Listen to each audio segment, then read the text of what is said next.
Exprimez-vous. Pensez par vous-même. Créez. Partagez. Diffusez librement et surtout ne vous taisez jamais. Lorsque nous sommes ensemble, ils ne sont rien. Le savoir est libre. Nous sommes Anonymous. Nous sommes Légion. Nous ne pardonnons pas. Nous n'oublions pas. Greetings world. We are anonymous.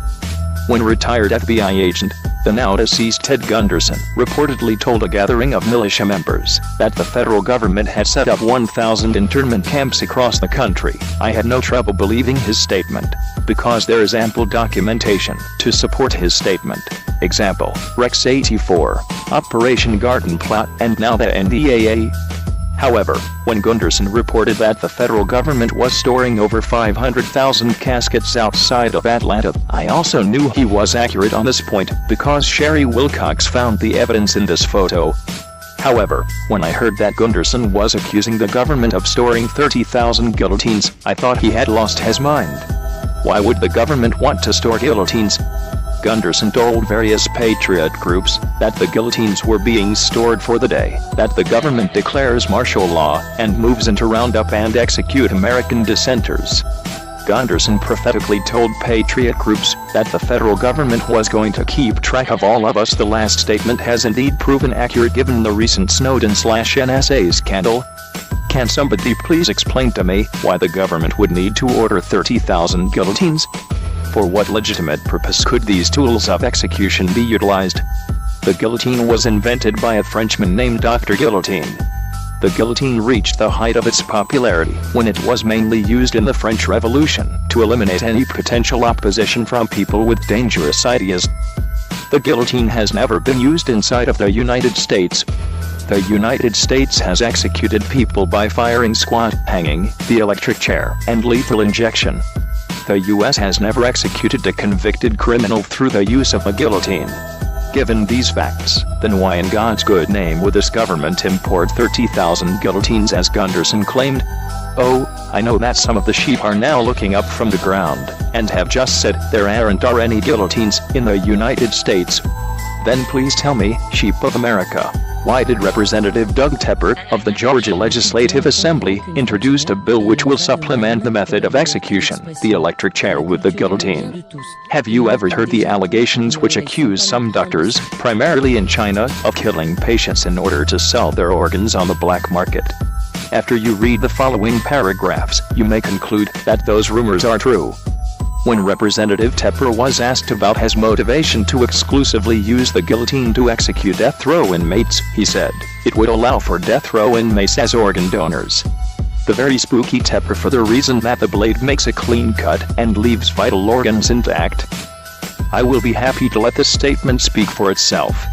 Below is a draft of the legislation. HB 1274. Death penalty, guillotine provisions. Section 1. The General Assembly finds that while prisoners condemned to death may wish to donate one or more of their organs for transplant, any such desire is thwarted by the fact that electrocution makes all such organs unsuitable for transplant. The intent of the General Assembly in enacting this legislation is to provide for a method of execution which is compatible with the donation of organs by a condemned prisoner. Section 2.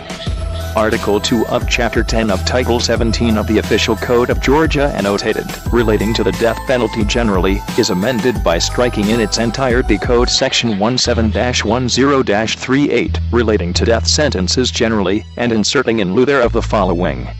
17-10-38. A.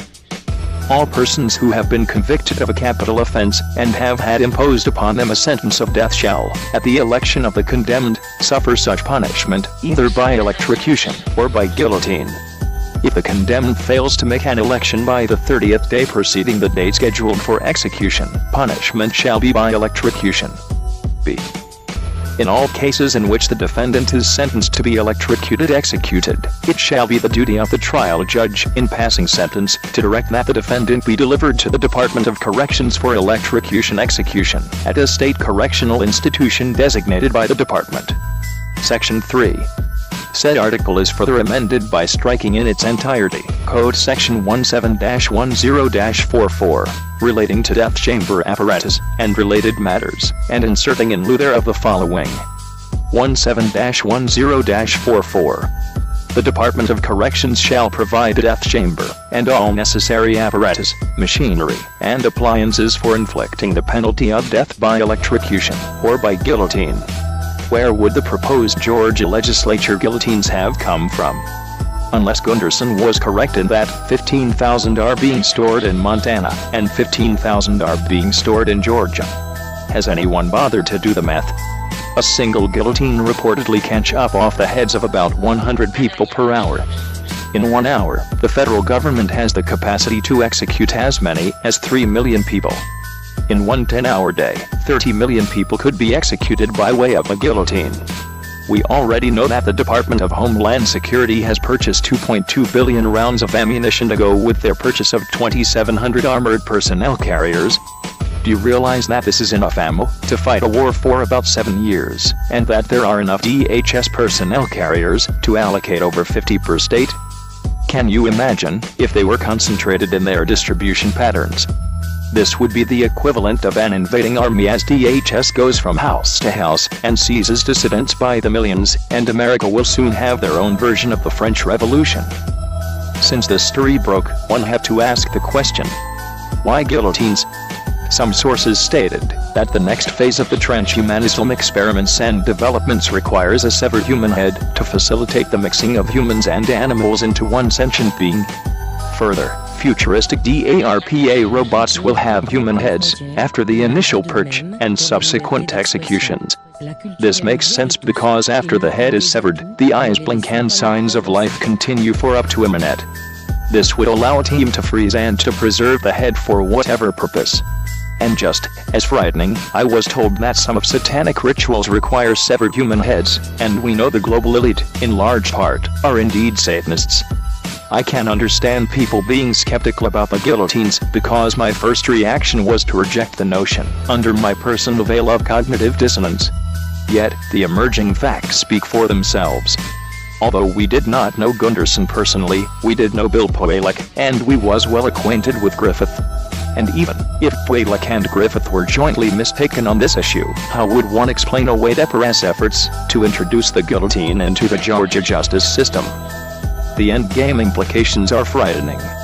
When we add the topic of guillotines to what we already know about 2.2 billion rounds of DHS ammo and 2,700 armored DHS personnel carriers, why should this be so hard to believe?